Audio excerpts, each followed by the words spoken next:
গেল বছর নভেম্বরে কার্যকর হওয়া যুদ্ধবিরতির মাঝেই একের পর এক ইসরায়েলি বিমান হামলায় কেঁপে ওঠে দক্ষিণ লেবানন। শনিবার ইসরায়েলের সঙ্গে দেশটির সীমান্তবর্তী অঞ্চল মার্জাইউনে একাধিক বিমান হামলা চালায় প্রতিরক্ষা বাহিনী আইডিএফ। লেবাননের স্বাস্থ্য মন্ত্রণালয় বলছে, শিশুসহ কয়েকজন বিমান হামলায় হতাহত হয়েছেন। যুদ্ধবিরতির মাঝে এমন নজিরবিহীন হামলা দেশকে এক নতুন যুদ্ধের দিকে ঠেলে দেবে বলে জনগণের কাছে সতর্কবার্তা দিয়েছেন লেবাননের প্রধানমন্ত্রী নওয়াফ সালাম। হামলা নিয়ে আইডিএফ বলছে, শনিবার ইরান সমর্থিত গোষ্ঠী হিজবুল্লাহর ছোড়া 3টি ক্ষেপণাস্ত্রের জবাব এটি।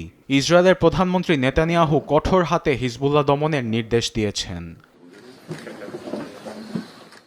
এদিকে ক্ষেপণাস্ত্র ছোড়ার ঘটনা অস্বীকার করেছে হিজবুল্লাহ।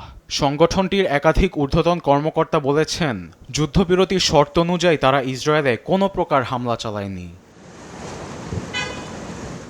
নভেম্বরে যুদ্ধবিরতি কার্যকরের পর চুক্তি অনুযায়ী ফেব্রুয়ারিতে লেবানন থেকে ইসরায়েলের সব ধরনের সামরিক উপস্থিতি সরানোর কথা, কিন্তু সে প্রতিশ্রুতি রাখেনি নেতানিয়াহু।